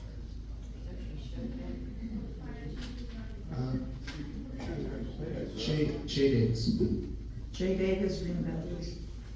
First of all, I want to thank Mr. Doubleday for even showing up tonight. I hope that you're getting combat pay for this. Not actually, it's okay. No, I do appreciate your being here. I do have a question of the audience. How many of you, individually or your family, has had the services of the fire department or the EMT people come to your house? Or more? We in Greenbelt have been very used to very good service. Our fire department from the very beginning was absolutely wonderful, and we appreciate everything that the volunteers have done. The volunteers have worked very hard, and I understand all the volunteers throughout the county have kept things going. Now, the county itself has got an issue. We knew that the shortage was coming. We knew that there was going to be greater density. We knew that people are going to have big needs because of aging population and so on. But yet, and this is not just our county, it is all local governments and even the federal and state, we have not kept up with the needs of our population. And this is not just firefighters. This is our police, our teachers, bus drivers, healthcare people. I've even just heard the report that now we're running out of doctors because they're aging out, just like the rest of us were aging. And we're not going to have as good doctor services, even in the urban areas. Now, I know that in the past, there's been a problem between the North County and the South County. The South County is very rural. It used to be very rural. They didn't need as many services, but now they're building up. And if you look, I think, maybe you can attest to this, where most of the fire stations are that have been in existence are in the north or in the inner beltway communities. Not very many in the south, and they need it. So there's a problem there. They've been begging for buses, they've been begging for a lot of things, schools and so on. So the county just hasn't been adjusting to what all these population changes are. And of course, in the back of everybody's mind is, how much is this going to cost? People say, well, then Greenbelt should have its own fire department. How much is that going to cost? A lot. And our population, our people, every time we come to taxes, oh, don't raise the taxes. So in a way, we're going to have to face the fact that you want good services, whether it's county or local, you're going to have to pay for it. And unfortunately, we're all in a situation where money is tight. But we can't be tight with life-saving services. We're going to have to come up and find a way of doing that. And maybe, you know, people say, oh, there's all this waste. I've been a part of budgeting. There's no waste. Now, I do have a question for the fire department. How many active volunteers do we have? I can answer that question. It varies, but. No, I mean in Greenbelt. Oh, Greenbelt. She's not talking to you. There's a microphone right there, Greg.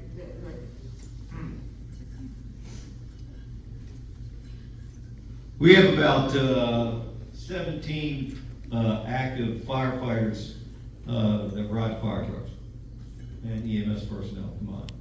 And I know that you've tried recruiting, you've done everything you can, and yet we still just have 17. I think Berwyn Heights has, how many? Oh goodness. It depends on what numbers we go by. The county originally said we had 118. That is not the case. Okay, It's about but you have more than 17. Oh yeah. And I think College Park probably has more than that too. Honestly, I don't have the number. Rick from Branchville is there. Can you please come over? We got about 60. How many? 60. 6. 60! Okay, so this is leading me to two fears. One, and it's already been brought up, when the reassessment is done and people are looking at balancing north, south, populations, everything else, is there the possibility, because we have so few volunteers, we have an aging fire station, even though we've got good equipment, is this station gonna be closed? And that is something that really worries me. The other thing that worries me is if this station is closed, how likely are we gonna get a new fire station that is on right now in the county budget? There's money being put aside to build a new fire station, not sure where yet, but it's planned. Is that gonna be scrapped, and then we're gonna definitely not have the kind of service that we've been used to for so many, many years? So I wanna thank the volunteers, I wanna thank the municipalities that have been working with this and the citizens, but the fact is, if you do not, and this is the biggest message to go back to the chief, and to the county council people, and to the county executive, whatever is decided and reassessed, you need to include the municipalities in this discussion. Otherwise, it's not gonna work.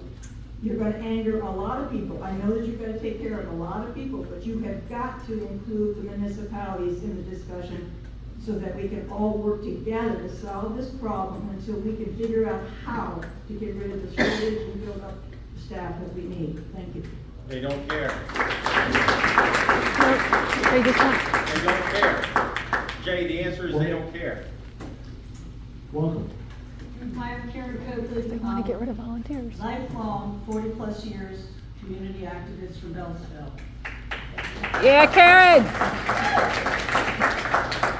So the first thing I want to share with everyone is an update on the assessment and the history of the Beltsville station. In January, Chief Green said she was going to pull the career firefighters out of Beltsville because of health hazards, safety hazards, etc. We did receive the assessment at the beginning of June. I'm paraphrasing to the best of my memory. One of the comments was, for the age of the building, the county and the volunteers have taken very good care of the building. There were some issues. The most expensive issue item was that it was not handicap adaptable because their meeting room is on the second floor. We now have a grant, well I should say the volunteers do, have a grant to cover taking care of that. And there's some extra money to help with some other things. Chief Green's proposal was to, because the building was unsafe, unhealthy, etc., that she was going to put trailers on property that the volunteers owned. And they wanted the volunteers to sign a memorandum of understanding that says, oh, volunteers, if you go away in X amount of years, all of your assets go to the county. Well, now we have the assessment. There is no reason that building is still perfectly fine to function as a station. But she is still trying to get the volunteers to sign a memorandum of understanding that at some point in time, the county could get that equipment, get their assets. The thing of it is the repairs besides and I don't have all this with me because I really wasn't planning on talking to you tonight, but I feel like you guys need to hear the different stories that you get from the county fire department and what is reality. My understanding, the cost to take care of the other items at Beltsville is somewhere between $500,000 and $700,000. The cost to put trailers in is between $1 million and 1.2. Guess what? She'd rather spend the money putting freaking trailers in that are not needed, and the items that need to be fixed, they don't have to be fixed this year. So I'm not going to share an adjective because, you guys can all read between the lines. When I first arrived, and trust me, I noticed this because I thought it was rather interesting that the only stations in the county that lost staffing happened to be on the Route 1201 corridor.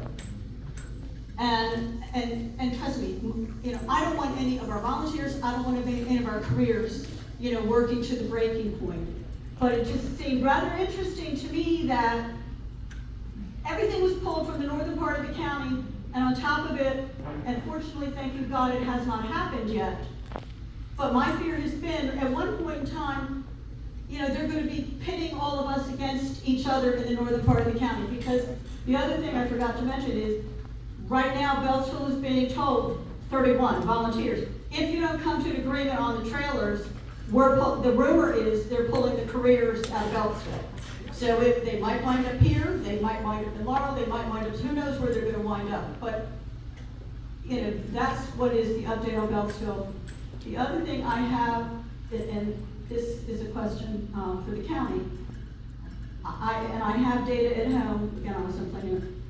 The surrounding jurisdictions, whether it's for volunteers or careers, the time it takes to go through the background checks is significantly shorter everywhere else. And one of the things I have repeatedly heard from my volunteers is they lose out because people put in an application to volunteer at Beltsville or one of the other stations in Prince George's County, and 6 months later, they're still out in limbo. Guess what? Anne Arundel, Howard, Calvert, they're all taking them. And what's very interesting is, it's the same company that does background checks for everybody. At least that's my information, and to the mayors of my municipalities who surround my unincorporated area, I will share the information with you all. So, we've got to stay in this together. I am still very, very disgusted with the way these communities have been treated, and just wanted to bring you up to date on what the latest antics with the fire chief in Beltsville. Thank you. Go Karen! So I'm going to take a couple more questions. I'm going to ask Councilmember Olson if he'd like to make a comment. Then I'm going to invite City Manager Summerall and also City Manager Crown from Berlin Heights to lead us in a conversation about some future alternatives, and the council can weigh in and we just go in that direction. So, sir, what is your name? Conrad Perlon. I was honored to serve as a city council member for 14 years. And also, when there was a vacancy for 3 years, which is three months, not 3 years, 3 months. It may have felt like 3 years. And I want to thank all the comments that have been made. And the general point that I want to raise is that so often, you know, we talk about numbers. And the former council member, former mayor Davis made reference to this. The thing is that when you get beyond the numbers, the thing is that we are talking about people's lives. When the question was raised, how many people in this room have been served by the fire department for whatever reason, a whole variety of reasons and needs. You know, the Greenbelt Fire Department came through. They were there for us. They're a caring group of caring people. And that's one of the models of all 3 communities that are involved. The other thing that I think about when you think about putting something together, because what happens all the time, when you're in a setting where it's more than just Greenbelt, more than College Park, more than Berlin Heights, but it's with Prince George's County, but you're with other counties. And you really get the feeling so often that Prince George's County gets cut short. And the thing is that this, for me, makes me think about us thinking about dealing with this, not only with the good recommendations that have been made, but also this is a statewide problem. And there are people throughout all 23 counties in Baltimore City that are going through the same problem. We can do what we can to address this here, but also it needs to be an issue that comes to the state legislature and to the governor as well.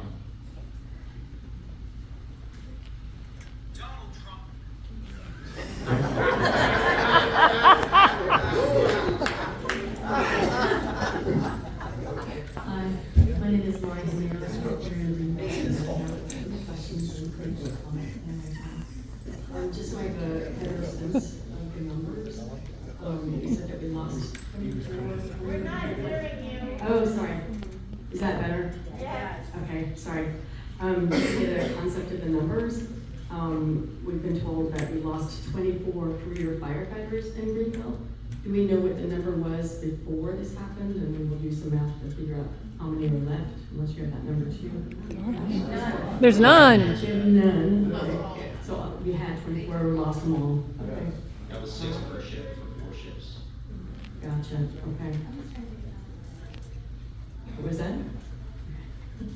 The second question is, in our news, we hear about this cluster here that have lost their firefighters. and maybe the 201 corridor, but then I thought I also heard Bowie mentioned, so I thought I would just point blank ask the question, is this affecting any other communities besides this little corridor in Prince George's County? Bunker Hill Fire Station, which is the Mount Rainier, Brentwood, Cottage City area, was a station, and then Old Bowie Station, I'm sorry, not Old Bowie Station, 39 on 450 Bowie, kind of across. Bowie Bel Air. That's the other station. So that's the only one that's not really right here in this area, I It guess. was Greenbelt, Merle Heights, Bowie, and then Bunker Hill. And I thought you said that the decision was made based on statistics of, was it response time? Yeah, it's response coverage. It's based upon data analytics that provide overlapping response coverage. Because, like we had said earlier, for instance, the Greenbelt Fire Station ran about 5,000 calls a year. So during that entire time period, they weren't in their first due available to run calls, right? Because they're already on others. So when additional incidents occur, the next closest station moves in. So we have a very dynamic system where 167,000 calls a year across Prince George's County, which is about 300,000 unit responses. So in order to manage that global positioning system, that GPS system that is in every piece of emergency apparatus we have, dictates that the closest appropriate unit will respond to that incident. So I guess what is confusing me is that we have this cluster, let's call it 201 cluster, and we would rely on each other to answer each other's calls. So if we all lose career firefighters, I don't know who we reach out to. And that makes me wonder, did we just have fewer fires or emergency calls than other areas? Are we just that good, or were we that good that we just responded the heck out of everything? It was Mitch. You were that good. I'll go back, I'll give a little history. Back when the fire service started in Prince George's County, the individual towns wanted their own firehouses, right? So everybody built one. So for instance, I was born and raised in Capitol Heights. We had the Capitol Heights Fire Station, and we had the Sequest Fire Station over 5 basic miles apart. Very similar to the Branchville, Merle Heights, right? So just because they're in the closest location doesn't mean it's actually like the correct location for response time. So what we do is we look at the entire county as a whole to see where the closest stations are, where the gaps are, where units need to be either moved to or respond to from the location that they're at. That still makes me think we were just really darn good before. And someone touched on this, but I would like to hear it just out loud. Is there any other county in Maryland that is experiencing this shortage of career firefighters, that they're having to take such an extreme measure as this? I'm not aware of any that have made reallocation. Actually, Baltimore County did it a few years ago, but I don't know how that ended up. But a shortage of firefighters isn't just a local problem. It's a Prince George's County problem. It's a nationwide problem. It's not just career firefighters. It's volunteer firefighters. And the younger generation isn't volunteering. I started as a young kid in 1987 as a volunteer, as probably most of the folks in this room. That's not occurring now. People's focus has changed, and the same thing with hiring career firefighters. It is a challenge. It used to be we'd open up an application process and we'd have thousands of people apply within a few days. Now we're struggling to get a class of 50 together. So it's a challenge. It's not just for us. It is every organization across the country that deals with fire service. Thank you for coming in. You were in the hot seat, and you probably didn't want to be. I would just say something on a human note from the firefighter's point of view, perhaps not being a firefighter, but I would wonder if the Greenbelt firefighters tended to live in Greenbelt or near Greenbelt, and now they're being deployed perhaps to the south, I don't know, increasing their commute time on what is already a long job, working with crews that they've not worked with before, whereas it sounded like they were pretty happy and established here. I worry a little bit that we might suffer more attrition from unhappy firefighters from being sort of ripped from the routine and having longer commutes. So if the problem could be stemmed further back, like if it is taking that long to do the background checks, that might be worth hiring an extra person just to process it in PG County. So thank you for your time. Thank you. Thank you for your thoughts. Thank you. Take one more question. I'm going to ask Councilmember Olson if you want to speak. I've got most of them we covered, but there's one. Okay. You go first. Yeah. Eric, would you like to come up? Thank you for joining us tonight. We appreciate it. Thank you. I'm happy to be here, and thank you all for being here. I know that there's a lot of concern about this, as there should be. I want to thank the mayors and the towns for hosting this. It's important. These are your advocates. They talk to me all the time. We talk, we communicate, we're on the phone, we're in meetings together, and they are your advocates. They're constantly looking out for the municipalities. I'm Eric Olson from the County Council. I represent College Park, Irwin Heights, New Carrollton, Lanham, those areas. So yeah, I mean, this is not good at all. And we did hear when this happened that Chief Green did tell me that they would be coming back in October. I have reinforced every time I've seen her since then that better be the case. And you know, that's right around the corner. I will also say the County Council put additional funding in for career firefighters and recruits, both in last year's budget and this year's budget. And I know you've heard before I came here, it sounds like there was a lot of discussion about the HR and all that. We also put money in for the HR department for more staffing in the HR department, because the HR department was not functioning, and it still is not functioning the way I think it should be. We need to get people through, and this is not just fire department, a career fire department, or it's also police, it's every aspect of HR, okay? We have an acting director now, the old director is out. New interim director is in, but a lot of work needs to happen to get things through, because we're losing people, we're losing recruits, we're losing, and not just fire, police and everybody else, because if it takes you 50 days to get through in one county and it takes you 150 here, don't quote me on those numbers because I don't know if those are the exact numbers, but if it takes you twice as long, you're going to go to the place where you can go and get through and start getting a paycheck. So I'm frustrated, but I'm so glad that you're all paying attention, that you're making noise, and I'm listening. I know Ingrid Watson, my colleague, is also listening, and I know that the rest of the county council is listening. And we, during our budget process, we've been listening, we've been pressing the agencies on these things, and we need to just keep it up. And Karen Coakley, thank you for all your leadership in Beltsville and making it happen there. So we all need to do our part. I appreciate the opportunity. Thank you. Thank you so much. Thank you.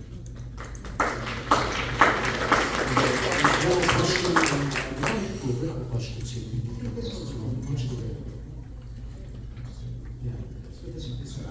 Good evening. My name is Pete Mellis. I'm a 37-year volunteer here in the county. I live in Bowie, affected by one of the stations that is. I'm here though to make comment tonight as a citizen of Prince George's County, as a resident of Bowie, with a little bit of knowledge of fire service. I've held a number of hats in the fire service, and I operate today as well. One of the challenges and one of the things to keep in mind, this is a combination fire department.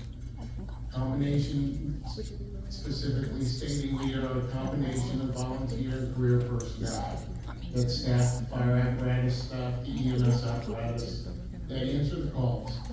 I know that tonight is focused primarily on the career staffing. However, throughout the discussion, there are many references to volunteers. And in reiterating again, it's a combination department. The career fire chief, the career service, and we need to also recognize that the union has a large part in the decision-making process of services delivered to the citizens. That it's a combination department. Trying to force change and reduce the volunteers by lengthening the recruitment process, by creating a lot of hurdles for volunteers as they progress through the department in their second, third, fifth, 10th year of participation. Those challenges reduce the number of volunteers. You spoke of partnerships, Mr. Mayor. The partnership that we would ask, I think, is not only to support the career service because it's needed.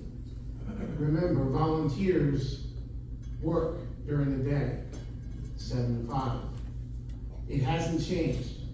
And to turn around and remove and build a system that has career service during the day, volunteers at night, and in some areas augment that by putting in shift personnel. The issue that comes to mind is that when you remove something that was developed because volunteers work during the day, and to remove it and then think that it's not going to have an effect is a very poor choice and a very inaccurate decision that's made by the person that's in charge of providing public safety. So with that said, there were comments about task force. There were comments about how do we make things better? How do we do things to benefit all the citizens? Because it's the volunteer and the career services that provide these citizens the public safety service. I would not want to leave here and say that you should be afraid that you're not going to get your call answered. We've talked about response times. I think Chief Doubleday would say the same thing. Your call will get answered. It's not a situation of that. It's the time response, the ability to have the appropriate personnel to provide the service. We're a combination department. When you speak to the fire chief and the command staff in what is hoping to be something that maybe Councilman Olson can spearhead, which is a task force that works on these problems, reduces the encumbrances that volunteers have to even become members, the questionnaires, the length of time for background investigations, the number of hurdles that have been created. Those are the items that need to be addressed, and we would ask, I think, that when the task force or the partnership when it blossoms more, that is something that you would, as mayors, all of you, council people, if you would all make sure to reiterate, 1, it's a combination department. 2, what are we doing about the hurdles that the volunteers face?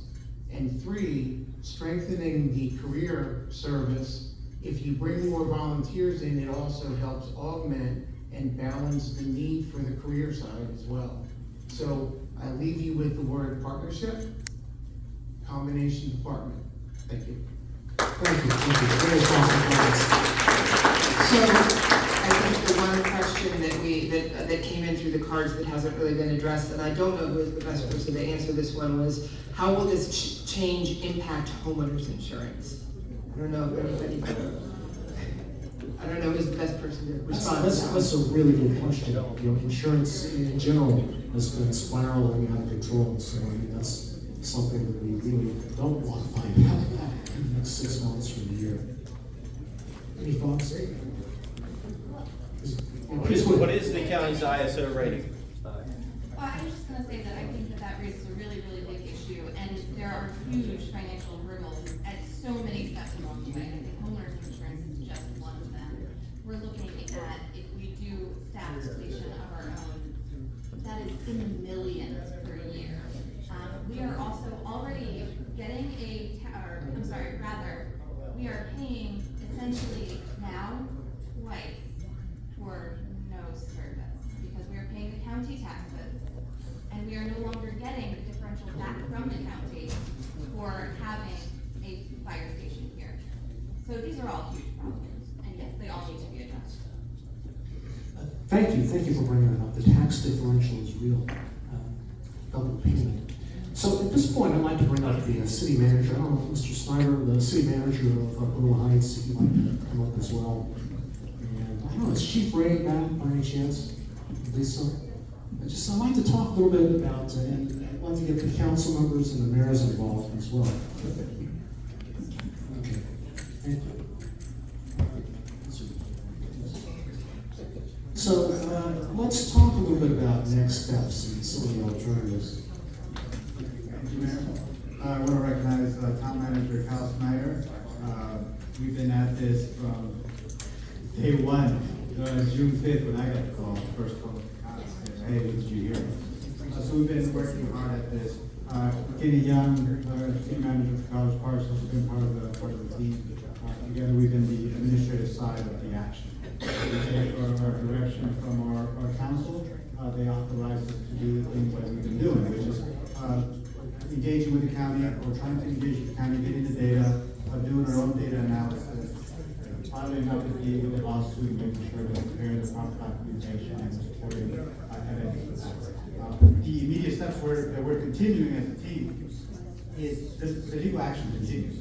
Until council says otherwise, or the judge makes a decision on it, we're going to continue that fight until we get some resolution. Now, I want to reiterate that none of us wanted to be in this position. We wanted to find a solution that worked for everyone. We wanted all the stakeholders at the table to find a solution to alleviate, provide some relief, real relief to the firefighters, the career firefighters that are being stretched in, and provide these necessary safety measures, the appropriate medical response and fire protection services that our residents deserve and expect. So those things will continue to push the legal action until we get to resolution. Now, our council has been clear that we hope that we can have an agreement, that we can find solutions. We don't have to fight this out in court if we can find some solutions that work for everyone. And that's the request we made of council. They're fair. The request that we made are fair. Data transparency. There's an entire team that's working on data of the county, but we still can't get raw data. We asked for the task force. I hope that the county can also, the county leadership can push for a task force. We need the right stakeholders at the table and continue engagement. Simple thing. And finally, we can't do this without the support of volunteers. We need to ensure that we're providing the right resources and incentives. We reduce the burden, we reduce all the red tape to ensure that we are onboarding volunteers and employees as fast as possible. We didn't get to a vacancy of over 250 employees overnight. This is years in the making. We got to do the legwork, the hard work to reduce that onboarding time. No, thank you. And I just wanted to highlight some of the partnerships that have come in the past couple months. If you don't know, the Irwin Heights station doesn't just cover the town of Irwin Heights, 1 square mile. It actually covers kind of half the city of Greenbelt.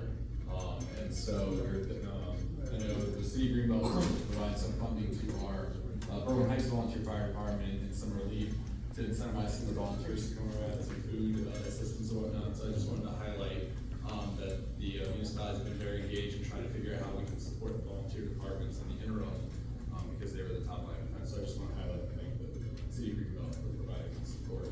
But no, you're absolutely right. We're hoping to continue to work with the county and open up those lines of communications and figure out what our area, the 4 cities, is going to look like in the future. There's a lot of stuff happening. The guy headquarters hopefully coming in, all the development happening both up and down the Route 1 corridor, and we'll potentially get to see along the 193 corridor. And just so how do we envision and work with the county to build that strategic plan and ensure there's services there for our residents. I'm sure our residents are properly protected because fire is one of the only services that the municipalities do not control. From what we do every day to make sure trash is picked up, police officers are on the street, code, rental enforcement, fire was one of the things that was delegated to the county that we were able to hopefully work with the county on those services that they provide. So, thank you.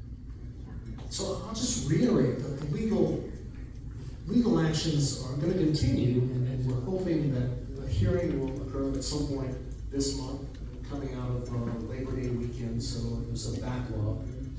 But we need to get that data, we need to get the commitment working with us in an active way, so there's communication. And we want to know when the reevaluations take place. These are important things.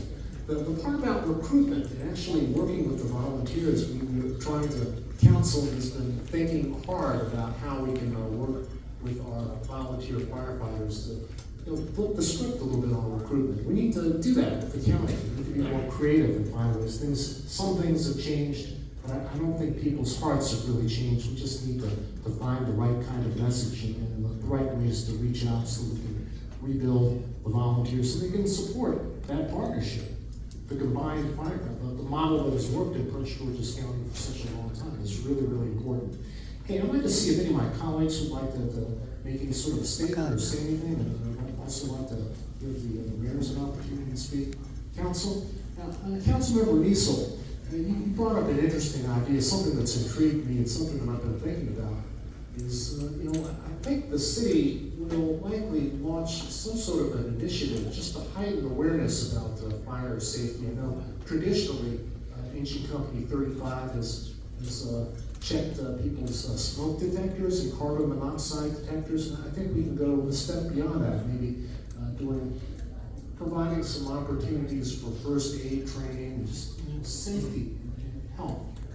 That's a simple thing that the council and the city can support.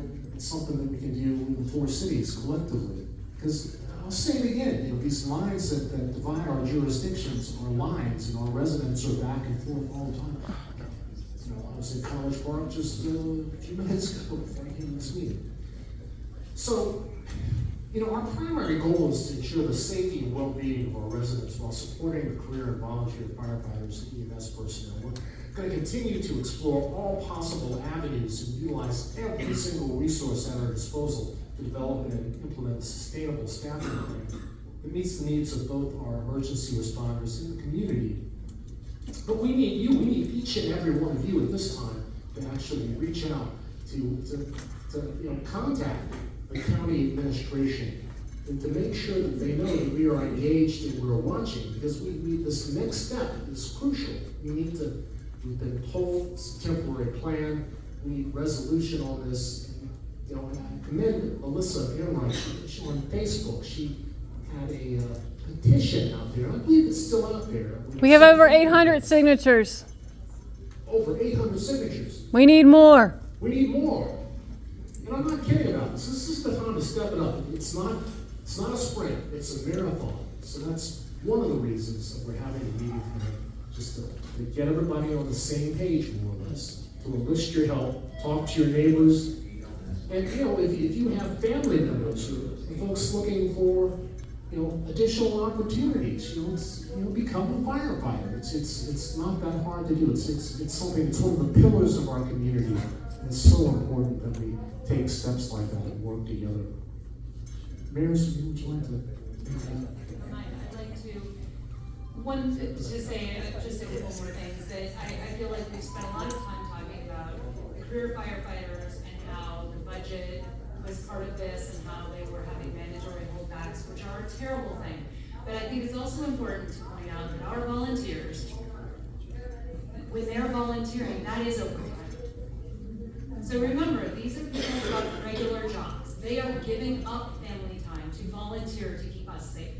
And I don't think we support them enough. And I think the county has forgotten that these are people who are volunteering their time away from their families. These are people who are volunteering, not going to that soccer game at 8 a.m. in the morning, or missing that band concert, or missing a birthday party occasionally. And they are doing it out of a sense of service, not because they're being told they have to by the county. They are doing it out of a sense of service. And as much as I understand pulling back and not demanding overtime, there has to be some way to recognize our volunteers and all that they do and make that partnership work for everyone involved. Because our volunteers need to be incentivized as well. Well said.